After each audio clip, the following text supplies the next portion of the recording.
Está no ar o Iluminando as Fendas, o podcast do canal Um Ponto de Luz. Olá, gente, tudo bem com vocês? Começa agora o episódio piloto, o primeiro episódio do Iluminando as Fendas. Então é um prazer estar aqui com vocês. Espero que vocês gostem do conteúdo que vai ser postado aqui.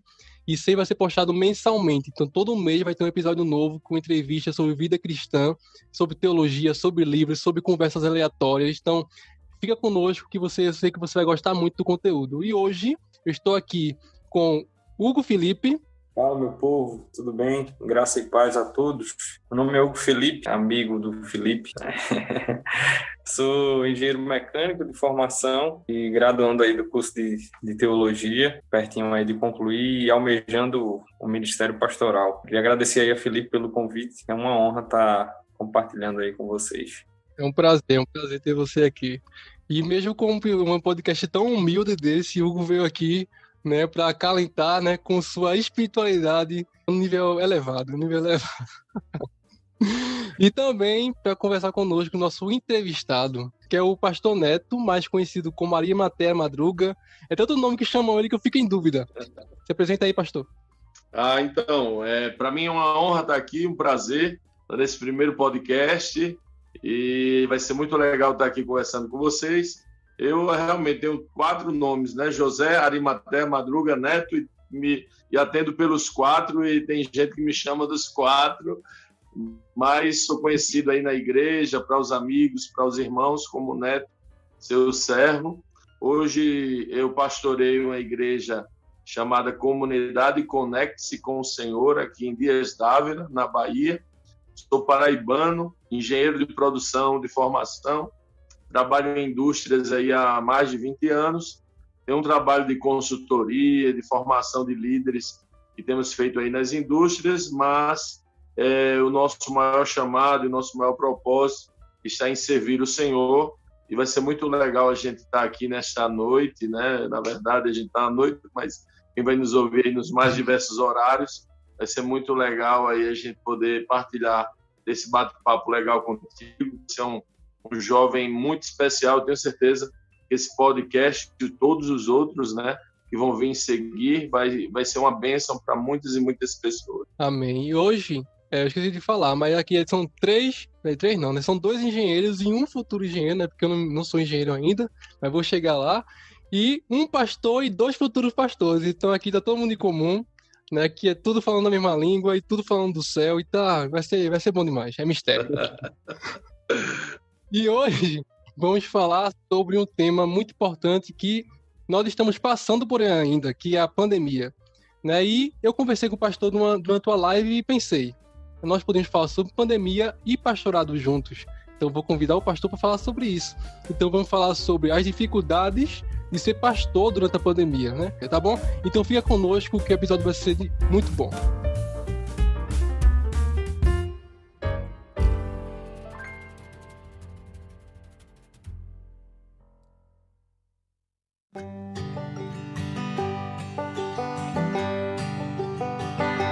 Pastor, comece falando sobre o seu chamado, né? Como foi que o senhor iniciou como pastor? Por que o senhor quis ser pastor? Porque o senhor veio de ser engenheiro de produção, né, para ser pastor. Então diga um pouquinho da sua história, diga um pouquinho de como isso tudo começou. Olha só, o chamado pastoral, na verdade, ele começa para mim quando eu já começo a me encontrar com o Senhor. Minha história, né, eu começo na minha vida familiar, de uma tradição religiosa, e já naquela tradição religiosa eu buscava conhecer a Deus, e servir a Deus era sempre, parece que era a minha identidade, estar ligada a isso, a estar servindo, adorando a Deus de alguma maneira.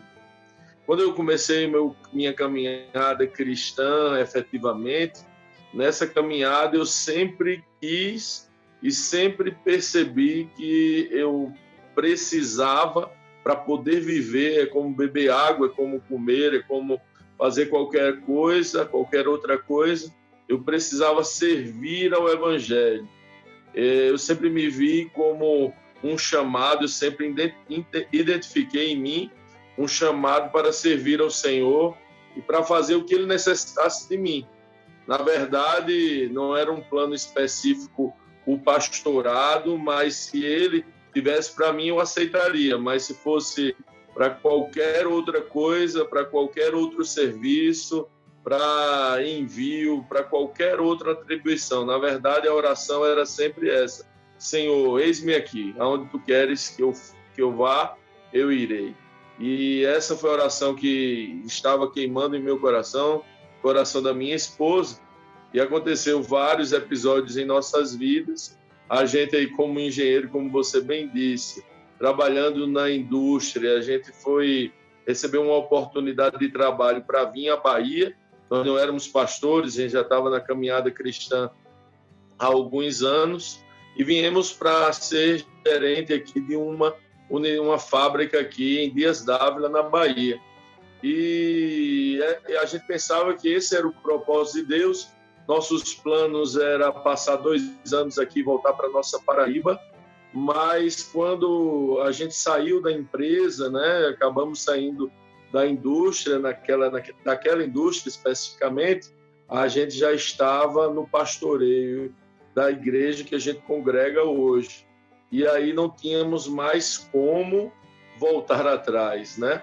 Não tínhamos mais como voltar à Paraíba nesse sentido, e a gente ficou aqui na Bahia por conta desse amor, por conta do evangelho, por conta do chamado, coisa que para a gente, eu sou o filho mais velho, minha esposa também é a filha mais velha, o nosso filho, né, que chegou aqui com 9 meses, hoje tem 12 anos, então nós já estamos aqui na Bahia há quase 12 anos, né?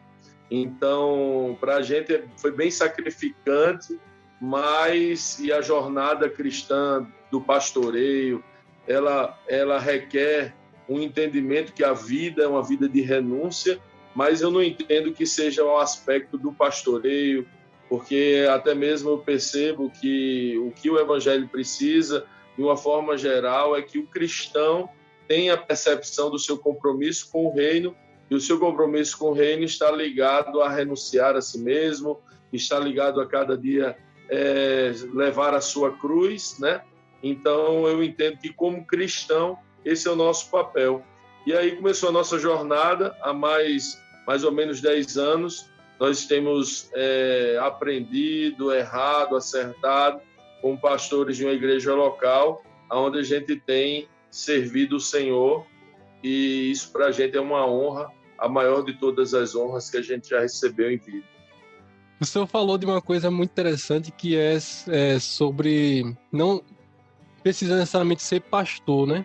O senhor falou assim, aonde Deus mandar a gente servir, como cristão no geral, a gente vai servir. E eu acho isso muito interessante, porque muitas pessoas estão visando, muitas vezes, cargos, entre aspas, elevados, né? Pensando em estar em destaque lá, mas infelizmente não é para glorificar a Deus, né? Não é para se renunciar para Deus, mas sim porque ela encarna e almeja aquilo para se orgulhar naquilo que ela está fazendo, para se elevar naquilo que ela está fazendo, e não se prostrar diante de Deus, né? Esse é um grande problema, né? Na verdade, a gente criou na estrutura da igreja, que é algo que a gente tem trabalhado para desfazer, e eu quero gastar os meus próximos 20 anos de vida tentando contribuir com a igreja local e com a mentalidade das pessoas que eu puder alcançar, para que a gente possa rever esse princípio e essa hierarquia dentro da igreja, como a gente recebeu.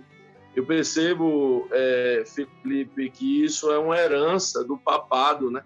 A gente, na verdade, fez uma reforma, e nessa reforma nós protestamos contra o papado, sobre a Igreja Católica, no caso, só que nós geramos milhares de papinhas que estão dentro das igrejas, e esses papinhas, eles governam aquela igreja e lideram aquela igreja, e aquilo é visto como um cargo, e como sendo um cargo, as coisas acabam levando para um princípio de vaidades e de orgulho, que não se trata nada a ver do evangelho e nem do ministério que Cristo nos proporciona.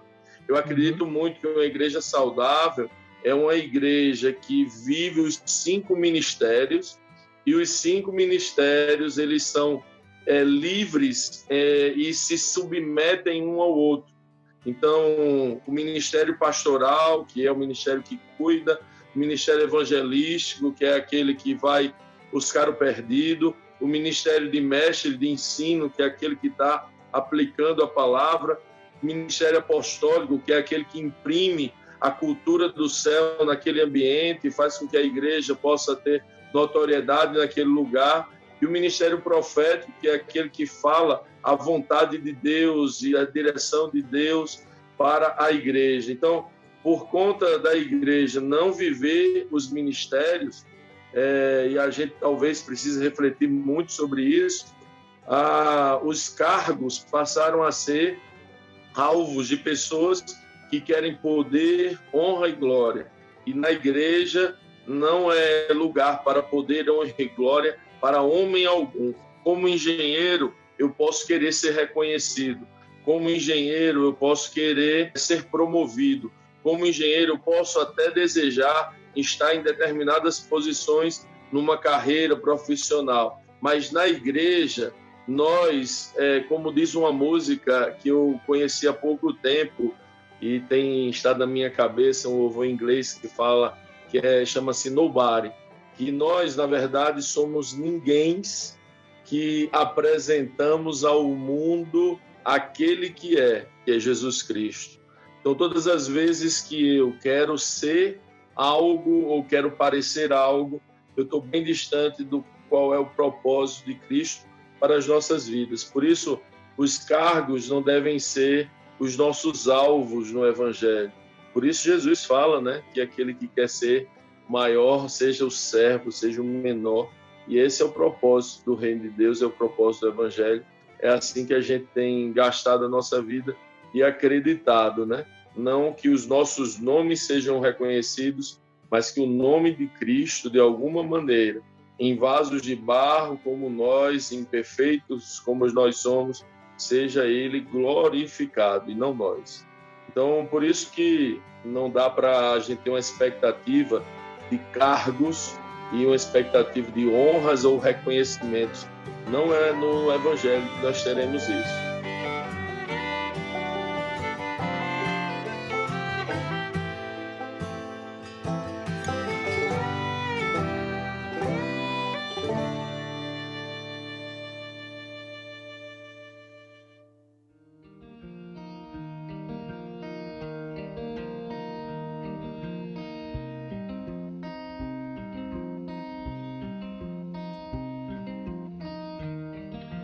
E, assim, uma coisa bem interessante, né, pegar um gancho sobre o que o senhor está falando, pastor.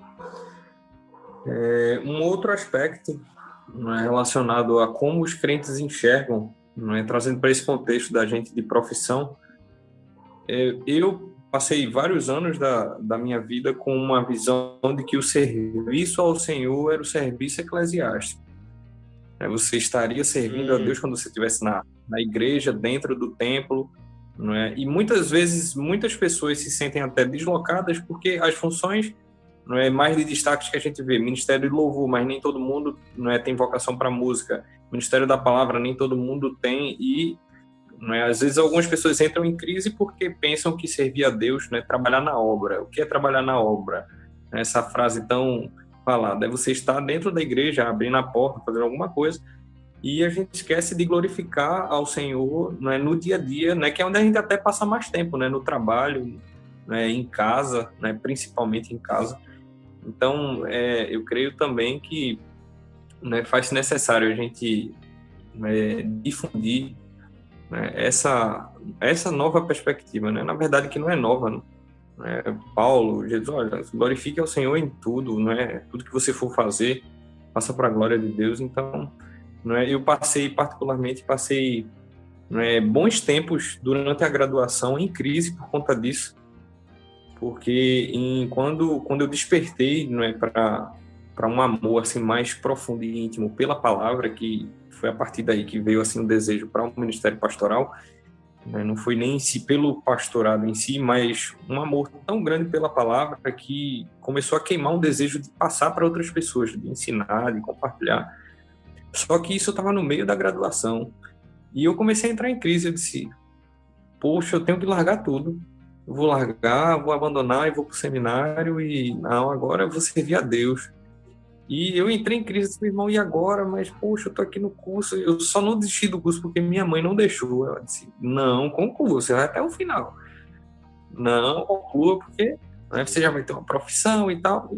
Só que foi muito tempo para eu desconstruir essa ideia, né, de que a gente glorifica ao Senhor e a gente tem um alcance muito maior quando a gente é excelente na profissão, quando a gente, né, se conecta a muito mais pessoas do que só no âmbito eclesiástico, né? Cara, isso é uma virada de chave que foi para mim também muito importante. Você sabe que um dos problemas que vem com... Eu entendo, não sei como vocês veem, mas eu entendo que nós ainda estamos em reforma, né? E um dos problemas da reforma, ou uma falta, não digo a respeito de um problema específico, eu acho que tudo é a construção da maturidade da igreja. Um outro ponto, eu falei no primeiro, na outra fala, mas um outro ponto é exatamente esse que você está colocando. Porque nós dividimos a vida das pessoas em sagrado e secular, como se o sagrado estivesse dentro dos templos e o secular estivesse fora, e nós podíamos ser, e a geração anterior ensinou assim e viveu assim, não criticando a geração anterior, mas era a revelação que eles tinham até então. Era de, olha, eu posso viver uma vida na igreja e eu posso viver uma vida no mundo secular, né? E isso é muito complicado. Quando eu me deparei com uma situação onde eu já estava na igreja, eu já era já era ministro do Evangelho, mas eu percebi que no meu trabalho, no meu dia a dia, eu não estava sendo o servo do Senhor, que eu tanto queria servir e amar o Senhor e apresentar o Senhor por onde eu passava. Eu era muito arrogante, prepotente, ignorante, então eu era uma pessoa dificílima, mesmo após o início da caminhada. Até o momento em que essa chave para mim virou e eu entendi que o meu ministério, ele na verdade, ele não se manifesta especificamente dentro do templo, mas o evangelho de Cristo, o reino de Deus, o governo dele, ele anda aonde eu for e aonde eu estiver, aquele ambiente ele é condicionado pelo evangelho que habita em mim. Então, quando eu passei a entender isso, como da mesma forma, pelo que eu entendi da sua fala, aquilo virou uma chave na minha vida e eu passei a entender que aonde eu for, seja no trabalho, seja em casa, o problema era tão sério antigamente, né, irmão? Que o que mais a gente via era filhos de homens e mulheres de Deus não quererem nada com igreja, porque nem em casa os pastores ou líderes ou pessoas, né, vamos botar entre aspas assim, religiosas, nem em casa ele era cristão, ele só era cristão na igreja. Na igreja ele servia, mas ele não servia em casa. E aí tem uma palavra que tocou muito a minha vida, que condicionou todo o restante. A palavra cultivar, na palavra de Deus, e cultuar, quando Deus fala para Adão que Adão deveria ir para o Éden, e lá ele o deixaria colocando no jardim para cultivar e guardar o Éden. E aquela palavra cultivar, né, é a mesma palavra de cultuar. É usada a mesma palavra, que é a palavra no original chamada abad.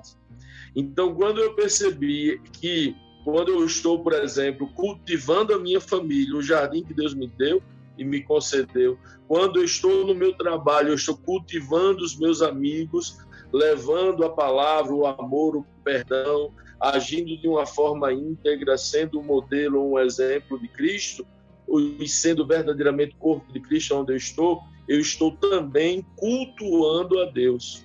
Então, isso para mim que você falou é muito relevante e muito importante, porque muda toda a minha perspectiva. Então, sim, eu sou um engenheiro que estou ali vivendo a engenharia do céu, aonde eu estiver.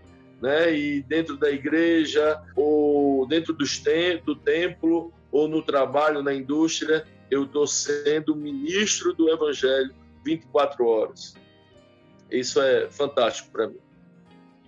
Até várias conversas que eu tive com o Hugo exatamente sobre esse assunto, né? Porque algumas coisas que a gente faz dentro da faculdade, projetos, atividades e tudo mais, a gente esquece que até isso é um modo de glorificar a Deus, né? A gente fazer cada coisa com excelência. E tem um versículo que de Eclesiastes que chamou muito a minha atenção, que é até na versão da Nova Bíblia Viva, que é Eclesiastes 2:7. Eu nunca vou esquecer desse versículo, que ele fala: é melhor terminar as coisas do que começar.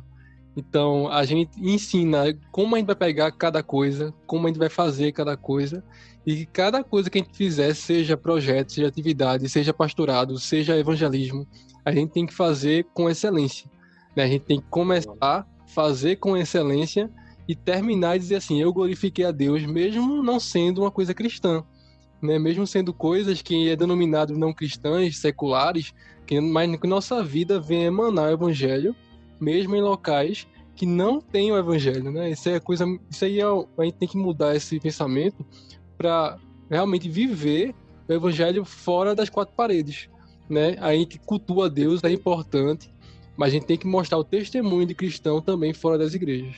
Muito legal. Inclusive, tem uma passagem que fala muito para mim sobre isso, é quando a rainha de Sabá vai visitar Salomão, né? A fama chega até ela e ela vai viaja um continente para encontrar Salomão, e quando ela vai falar sobre o que ela viu e da excelência do que ela viu, ela diz: olha, eu vi a excelência nos seus servos, eu vi a excelência no servir à mesa, eu vi a excelência estampada em cada coisa que o seu reino executa. Ela estava falando ali de como a mesa foi servida, da cozinha, das artes, de como as pessoas serviam, e aquilo ali remeteu à excelência do reino de Deus. É bem por aí, bem isso que você está falando, e isso também é muito transformador, né? A gente ter a perspectiva que somos o reino de Deus na universidade, o reino de Deus na escola, o reino de Deus no trabalho, como cidadão, nós somos o reino de Deus se movendo sobre a terra. Aliás, é por isso que o reino é e o reino ainda será, né? Onde é que o reino é? O reino é em nós, e um dia ele será pleno, né, sobre toda a terra. Amém.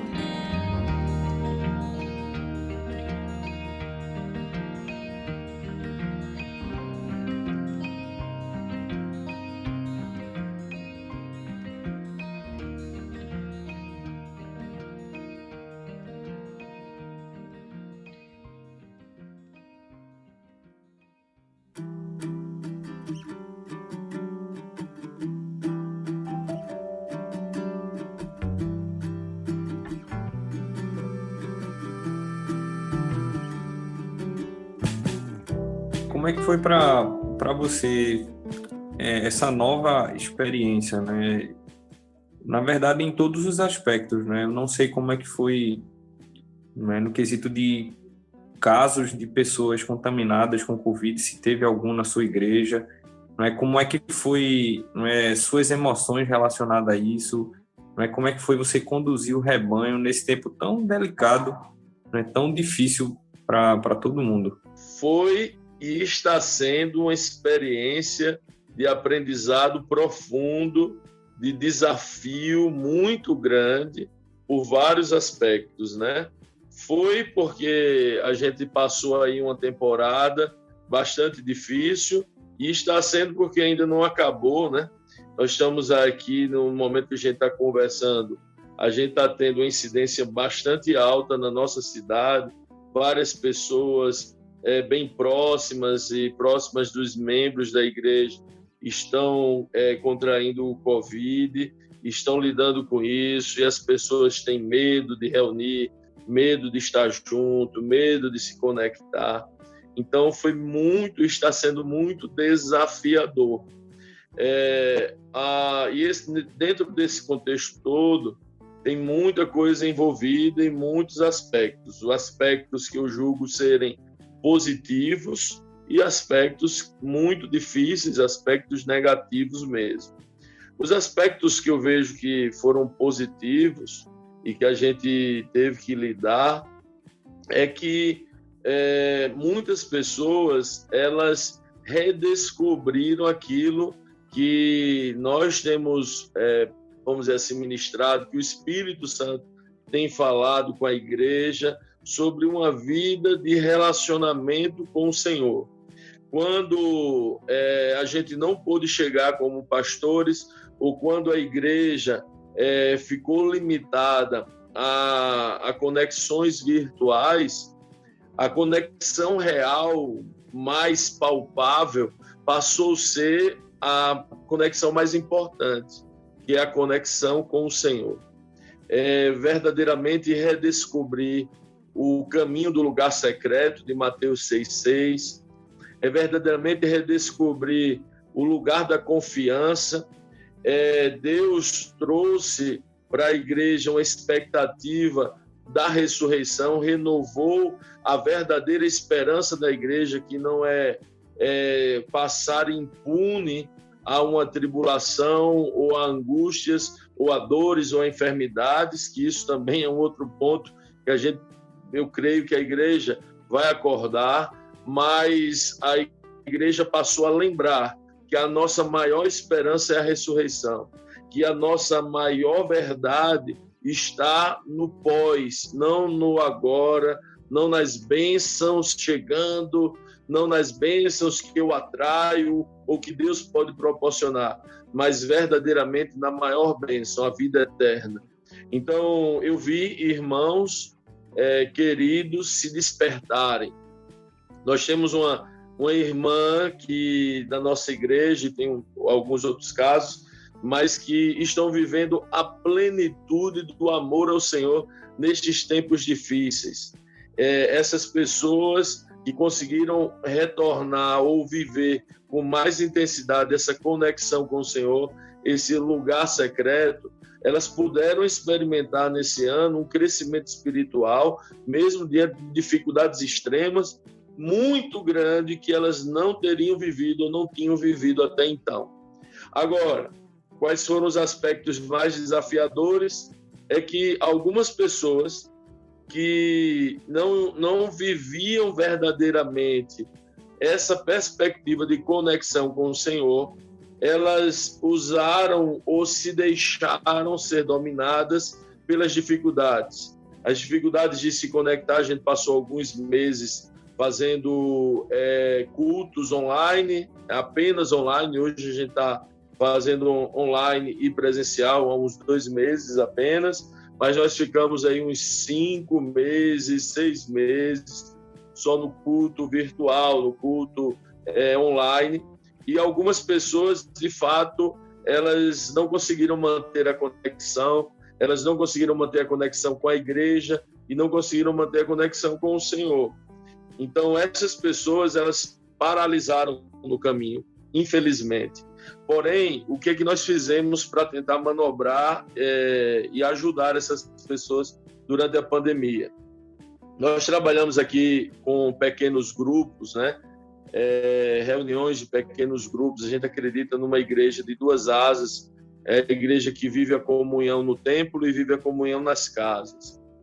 E a gente dividiu os pequenos grupos para um projeto que a gente chamou Núcleos de Amor, aonde a gente dividiu toda a igreja em grupos de 4, aonde uma pessoa, pelo menos ali, se tornou, vamos dizer assim, um pouco mais madura, e ela cuidava de 3 pessoas, ela cuida de 3 pessoas na responsabilidade de verificar a questão de saúde, alimentação, de estar telefonando, de estar se importando, de estar dizendo, olha, você não está sozinho, você não está sozinha, nós estamos aqui, pode contar comigo. E a gente acabou fazendo uma rede de amor, que a gente chamou de núcleo de amor, onde esses mais maduros passavam para a gente as demandas, e a gente conseguiu dar algumas assistências específicas, algumas vezes à distância, naqueles períodos mais difíceis, outras vezes podendo, né, de uma forma com todos aquele critério de segurança, dar uma assistência às famílias e às pessoas. Mas muito complicado, muito difícil, muito desafiador, porém, acho que a igreja vivenciou a necessidade, está vivenciando, né, o quanto é prazeroso viver a comunhão com a igreja. Os laços da verdadeira igreja, da igreja de Cristo, eles não foram rompidos, muito pelo contrário, eles estão sendo valorizados. E quanto é agora o valor do culto, o valor da gente celebrar junto, o valor da igreja estar reunida, acho que ganhou um valor muito maior para aqueles que verdadeiramente são reino, para aqueles que verdadeiramente são eleitos pelo Senhor. Então, assim, falando resumidamente, esses foram o cenário que a gente observou por aqui. A gente viu nesse tempo dois extremos, né? Os extremos onde as pessoas sentiam saudade de estar cultuando novamente, né? De buscar a Deus mais e mais em comunhão, né, com a igreja. E outro extremo que falou assim, realmente, nem eu gostava de estar lá, e agora eu vou aproveitar esse momento para fugir de vez. E, pastor, teve vários casos de problemas até psicológicos nesse tempo, né? De ansiedade, depressão, de estresse por causa do acúmulo de coisa, ou por ficar em casa por muito tempo. Então, se o senhor passou de algum irmão da igreja, né? Ou até, assim, as pessoas ao seu redor passarem por isso, como foi o lidar, né, com essa situação, de às vezes ter que aconselhar pessoas com esses problemas e tudo mais? Se a gente já lidava com esse fator ansiedade, medo, pânico, isso ganhou esse ano novos patamares, né? Alcançou novos estratos da atmosfera da Terra. O fato é que é bem interessante que se você observar e fizer uma leitura e um estudo das literaturas, que você não vai encontrar muita gente, não cristã pelo menos, falando sobre ansiedade há 3 séculos ou 5 séculos atrás.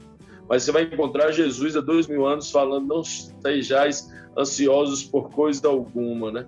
Então, quando a gente chega agora diante de um momento como esse, a ansiedade, e aí juntou com medo, juntou com, né, processos mesmo de depressão, com processos de conflito de pessoas que estavam dentro da igreja.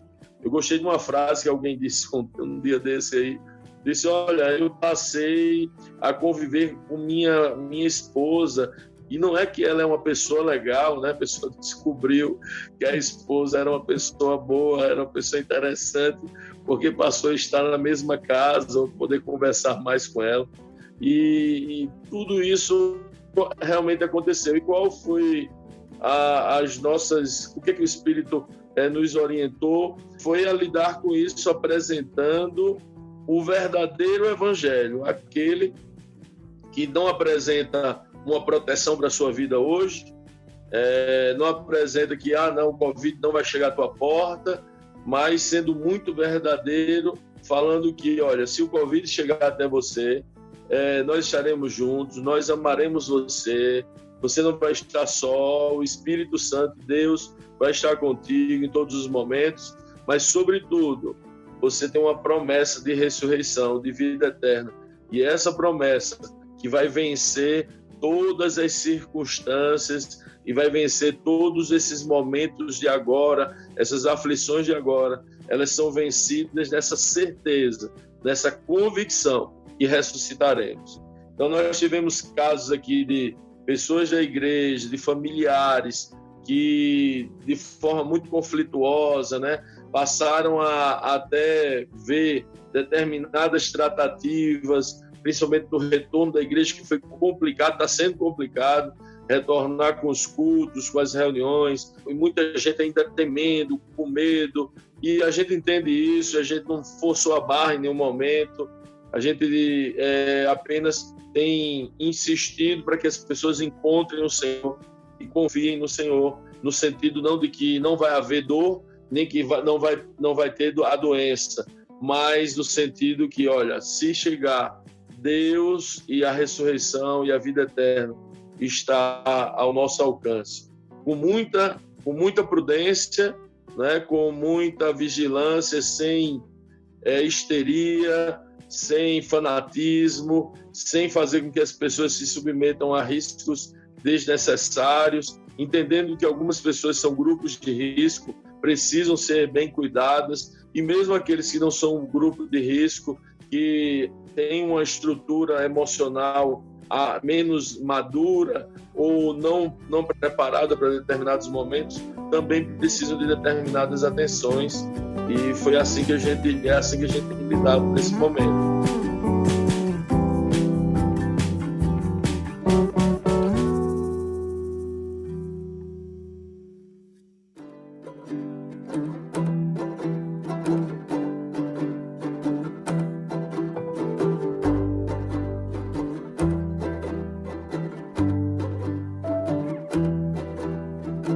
Pastor, foi difícil para o senhor de pregar, às vezes, as coisas de que Deus é amor, Deus é bom, que Deus pode fazer tudo em meio a um momento como esse, onde muitas pessoas falam, onde é que está Deus em tudo isso, né? Onde é que está o amor de Deus em tudo isso? Então, como foi difícil, foi um desafio também pregar sobre os atributos de Deus em meio a um mundo, então, um caos como esse. Pra gente é um caos, né? Mas para algumas pessoas é um caos, mas para Deus está em controle de tudo. Então, como foi esse desafio para o senhor de pregar sobre o amor de Deus em meio a um mundo pandêmico? Muito importante essa pergunta, né? Aonde está Deus diante das mortes das velhinhas, dos velhinhos, dos idosos, dos amigos, dos parentes? Aonde está Deus quando a gente perde um ente querido, ou mesmo, né? Alguns vão ao leito. Aonde está Deus diante de tantas mortes, diante de tantas sequelas, né? Eu tenho uma irmã muito querida aqui na igreja, que eu acho que ela foi, para a gente, pelo menos, a universidade que nos preparou, pelo menos teologicamente, para esse momento. Eu costumo dizer que algumas pessoas têm um currículo de dores e de sofrimentos que é algo assim muito difícil. Eu tive bons pais, né? Pais muito amorosos, maravilhosos, na verdade. Eu me sinto o homem mais amado pela minha esposa, me sinto o mais amado do mundo. Tenho um filho também amoroso, tenho bons amigos. Então, toda a minha vida, eu tive a oportunidade de ser muito amado, de ser muito cuidado, né? Nunca tive doenças muito graves, apesar de ver algumas pessoas da família tendo. Então, eu não tinha essa experiência com dores e com sofrimentos, né? E aí tem como eu ia falando, uma das irmãs que chegou e que Deus nos entregou para servi-la e amá-la, ela tem um currículo de dores absurdo. Ela foi abandonada pelos pais quando muito criança, passou a ser cuidada por uma tia, foi estuprada por um tio, abandonada de várias formas, casou-se muito cedo com um homem adúltero e violento que passava meses fora de casa, teve 4 filhos, esse homem abandonou com esses 4 filhos, e ela, depois de ter criado esses 4 filhos, um dos filhos se envolve com drogas e, enfim, vive uma vida de muitas dores, né? E aí ela apareceu na nossa vida já há uns 5 ou 6 anos, e a vida dela me fez estudar e buscar essa resposta. E um dos livros que nos ajudou, uma das pessoas que nos ajudou bastante, foi C.S. Lewis, quando ele fala, se eu não me engano, o título do livro é A Questão do Sofrimento. E eu comecei a entender e a buscar entender por que havia tanto sofrimento e por que as pessoas sofriam tanto e padeciam tanto. E essa caminhada, essa trajetória, acaba respondendo essa sua pergunta quando a gente fala sobre a pandemia, quando a gente fala sobre um monte de milhares de pessoas sofrendo com medo, dores, problemas econômicos, problemas sociais, problemas de saúde, e como a gente vai falar o atributo do amor de Deus diante disso. E a resposta, querido, é que toda dor, ela tem dois aspectos. Primeiro, conforme Romanos nos mostra, a dor, ela é consequência da depravação do homem, e entenda o homem aí como da humanidade. A gente vê que Adão cometeu no Éden um pecado, né? E com este pecado cometido por Adão, veio dores e sofrimentos sobre eles, veio dores e sofrimentos sobre os seus filhos e os filhos dos seus filhos, sobre toda a natureza. Então, todos foram atingidos e viveram e vivem a consequência de um pecado. Eu acho interessante que a palavra fala que, a partir do pecado, os cardos, né, os espinhos e as ervas daninhas surgiram na natureza.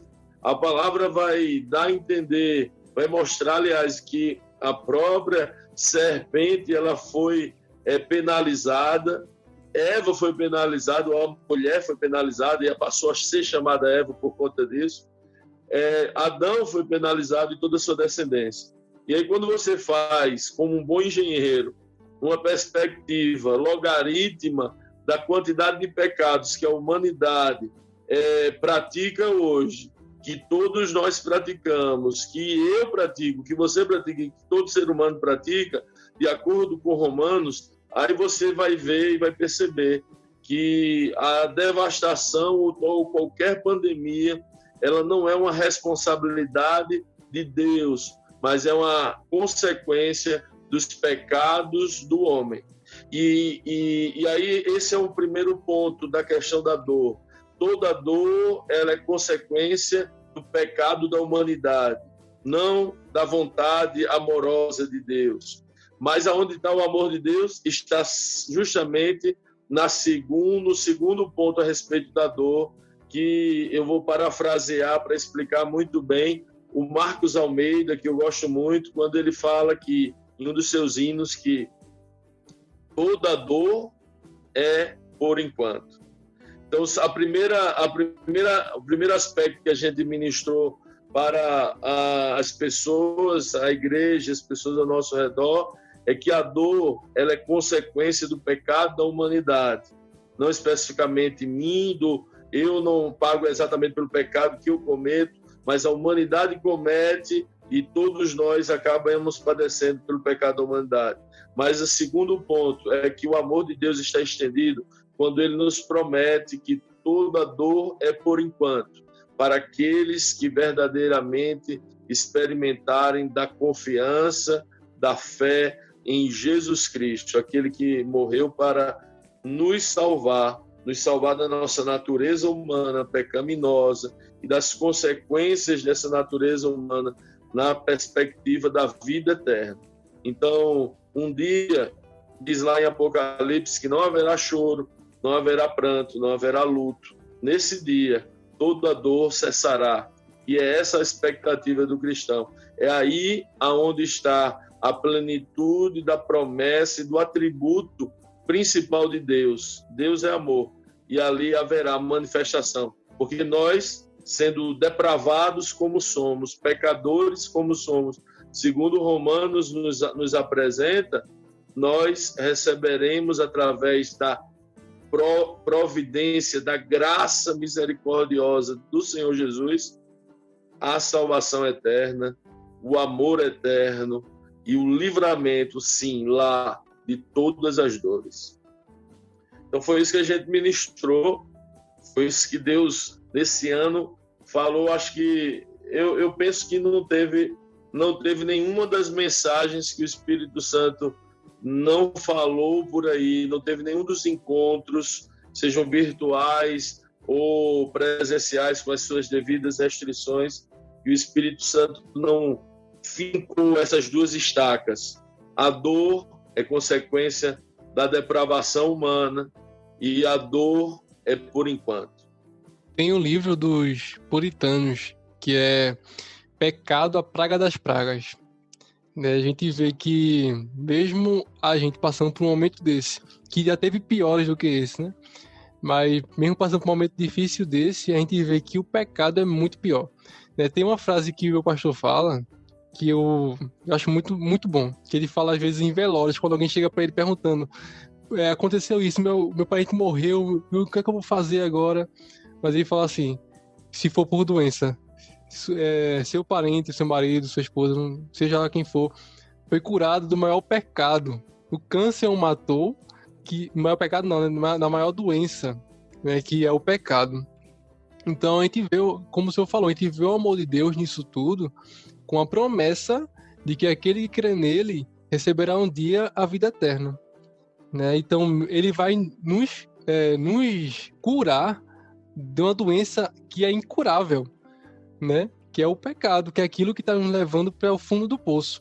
Então essa é a misericórdia dele, o amor dele sobre nossas vidas, que ele vai tirar de nós todo o pecado e nos ver como servos justos, de que não somos, né? Então isso é o amor de Deus sobre nossas vidas, e isso é um desafio para nós cristãos, pregar sobre isso em um mundo onde o ego é muito inflado, né, e quer muitas vezes merecer as coisas boas da vida, mas a gente tem que reconhecer que a gente não serve de nada em relação à nossa carne e que Deus nos purifica. Então isso é o amor de Deus sobre nossas vidas, né? Então nós não merecíamos estar aqui hoje, nós não merecíamos estar conversando aqui hoje, merecíamos estar mortos pelo nosso pecado. Então, mesmo em um mundo pandêmico desse, nós estamos aqui pregando o amor de Deus, né? E esse é o amor dele.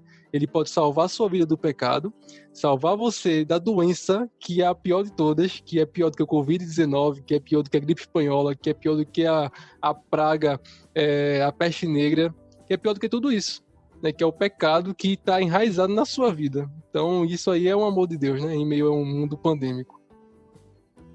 Algo bem interessante, pastor, sobre isso.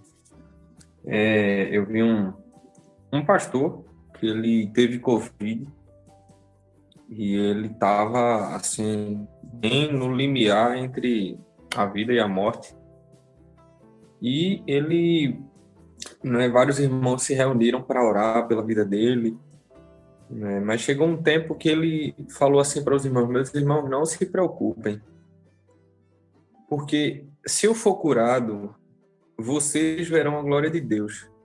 Mas se eu não for curado, eu verei a glória de Deus. Uau! Então, assim, quando essa pergunta, que na maioria das vezes essa pergunta sobre a bondade de Deus, ela mostra mais uma raiz de incredulidade sobre quem Deus é, do que de uma pessoa que realmente conheceu ao Senhor. Por quê? Porque, como o senhor mesmo falou, pastor, né, o nosso estado pecaminoso, a nossa pergunta deveria ser: por que Deus ainda nos mantém vivos? Uau, exatamente. Essa é a pergunta que não tem resposta, né? Isso é graça, né? Não tem dor, né, que se compare à nossa rebeldia contra o Senhor. É muito interessante, e realmente cavou fundo. Essa pandemia trouxe a gente para cavar fundo essas perguntas, né, que param, né, sobre as nossas mentes. Isso que você falou me lembra uma fala que eu não me lembro se é do C.S. Lewis também, poxa, eu não lembro de quem é, mas diz assim: eu posso entender porque Deus rejeitou Esaú, mas eu não tenho como entender porque Deus amou Jacó. É exatamente por aí, né? Por que Deus permanece ainda? Por que Deus ainda estende sua misericórdia? Por que eu ainda não peguei Covid? Eu não sei, porque eu ainda não estou hospitalizado. Eu não sei, porque eu ainda não estou entubado. Porque era o que eu merecia, né? É o que todos nós merecíamos, né? E a gente, na verdade, eu acho que esse momento agora é o momento em que Deus, né, está reestruturando essa verdade em nós, porque a gente aprendeu, e quantas vezes eu preguei, ou quantas vezes ouvi, as pessoas pregarem que você é o Davi que está lutando contra Golias, e você é o Davi que vai vencer o Golias, e as 5 pedrinhas de Davi, e tal, aquela história toda. Eu tenho até vergonha das pregações que eu tive antes de me converter, né? Porque eu considero que eu não era convertido. Então, o que acontece? Eu não sou Davi, você não é Davi. Nós somos como aqueles homens que não conseguiam nem olhar para o gigante. E o gigante não é um câncer, o gigante não é a AIDS, o gigante nem é a condição financeira, o gigante nem é o Covid, o gigante é o pecado. E Davi, quem é o nosso Davi? Davi é o nosso Jesus. Jesus é aquele que corta a cabeça do gigante chamado pecado e que vence sobre o pecado. Ele é o nosso Davi. Nós somos aqueles homens covardes que não conseguiam olhar nos olhos de Golias e estava ali se escondendo e não podia nem ver o gigante. O nosso gigante, que precisa ser vencido e é vencido por Jesus Cristo, não por nós. O nosso gigante é o pecado, como você bem disse aí.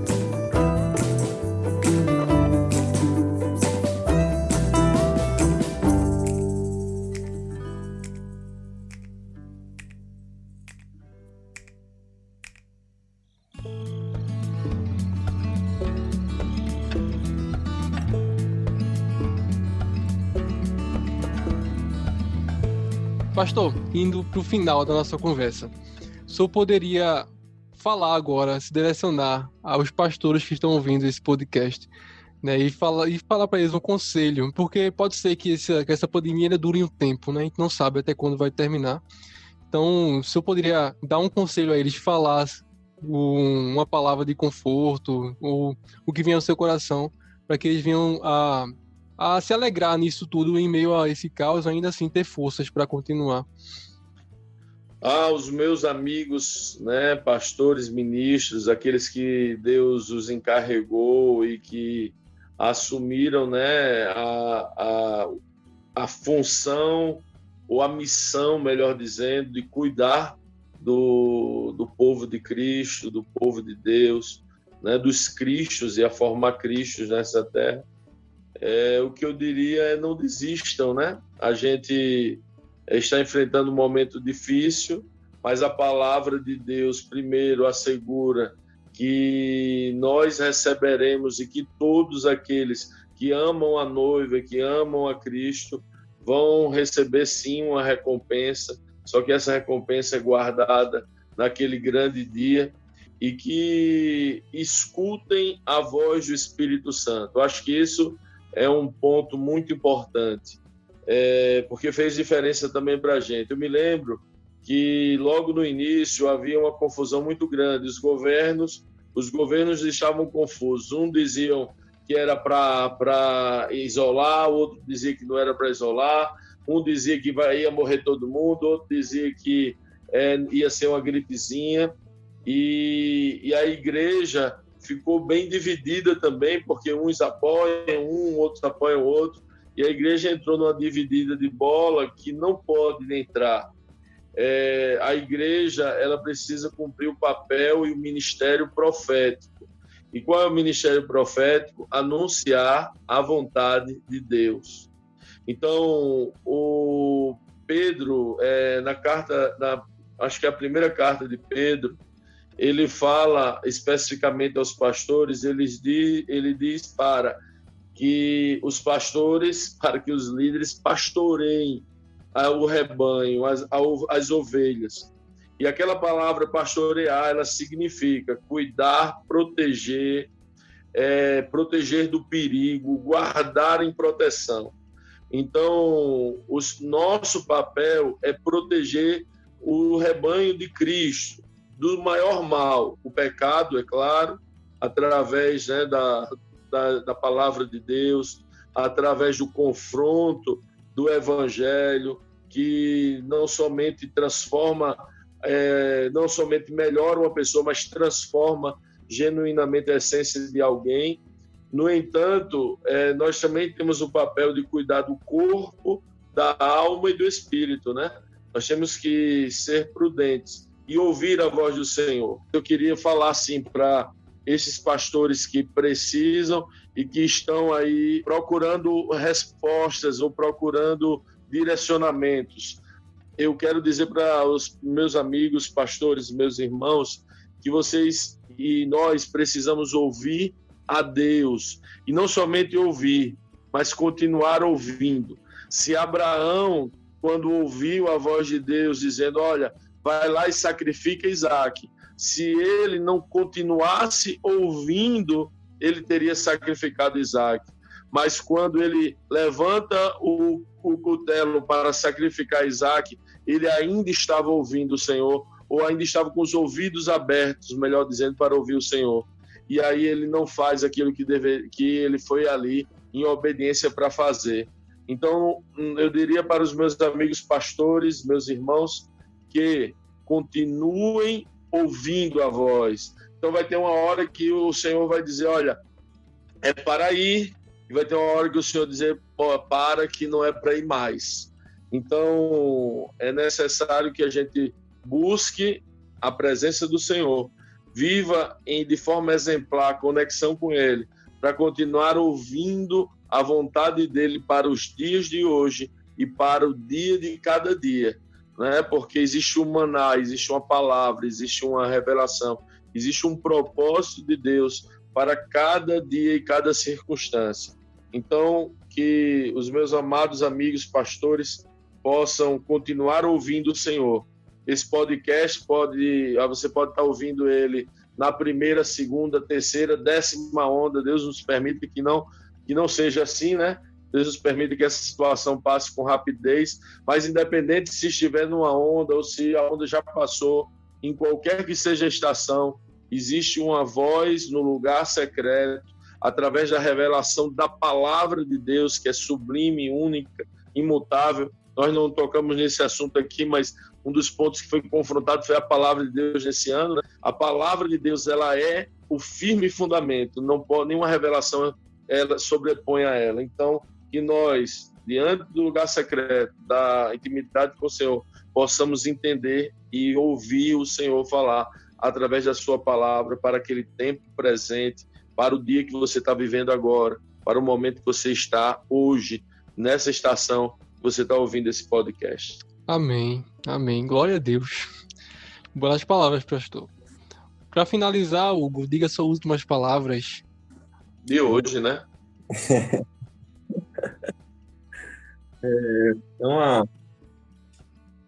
Realmente é um tema bem pertinente, é um tema muito delicado, mas imprescindível para a gente tratar.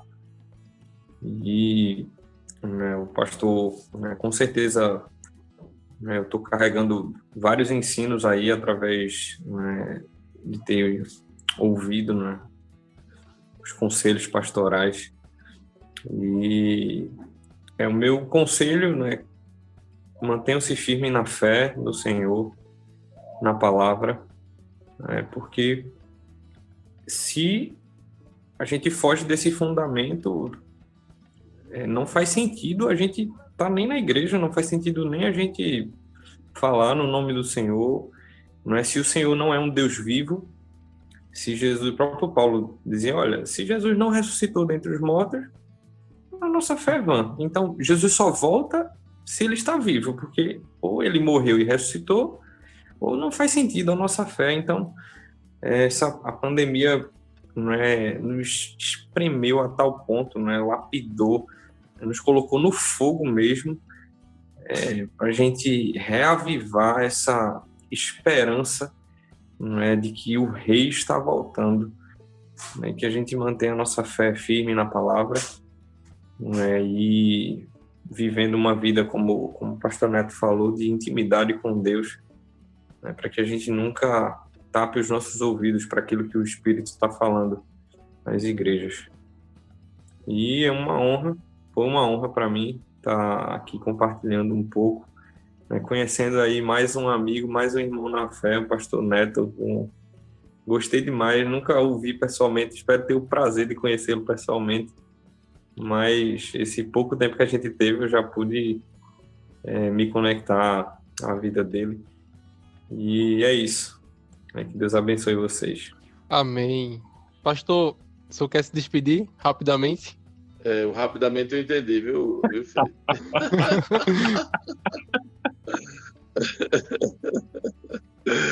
Quero agradecer a Deus aí pela oportunidade de estar aqui. Foi muito bom estar aqui nesse podcast. É o meu primeiro também podcast, que legal. Fiquei feliz aí. Conhecer você, Hugo, é um prazer também, viu? Sempre uma honra conhecer mais um irmão, mais um Cristo, né? O corpo de Cristo. Nós somos um em Cristo Jesus. E sim, que Deus nos permita a gente estar junto, adorando, conhecendo e falando mais desse Senhor mais e mais vezes. Quero agradecer a vocês dois por ter aceitado o convite. Espero que você esteja aqui mais vezes, que é sempre bom conversar com vocês. E que você que esteja ouvindo, espero que você tenha sido confortado, né, pela palavra, que você tenha visto realmente como é o verdadeiro evangelho, que em meio ao caos desse, você venha se apegar mais a Deus, mais ao evangelho dele e na esperança, né, de um dia encontrar com ele no céu. Então que Deus abençoe você e até o próximo episódio.